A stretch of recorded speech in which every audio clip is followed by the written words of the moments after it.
Okay, so let's talk more about eating disorders, which will no doubt be on your test. First of all, keep in mind the changing demographics. It is a mischaracterization to state that eating disorders are predominantly an issue among non-Hispanic, white, affluent adolescent girls.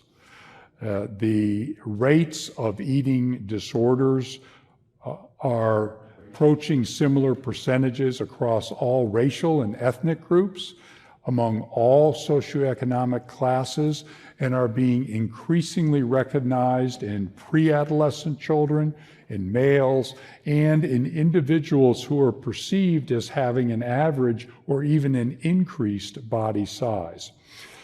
And the rates of eating disorders are also considerably higher among those in the LGBTQ community. Eating disorders are also occurring, as I mentioned earlier, more commonly in males.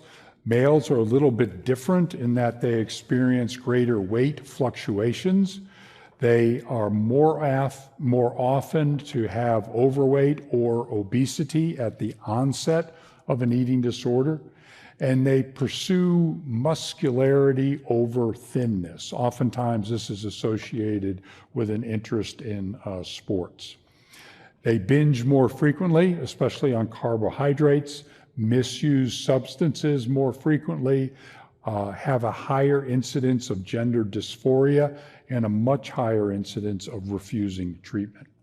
So keep in mind that this previous characterization is wrong and would never be the correct answer on your test.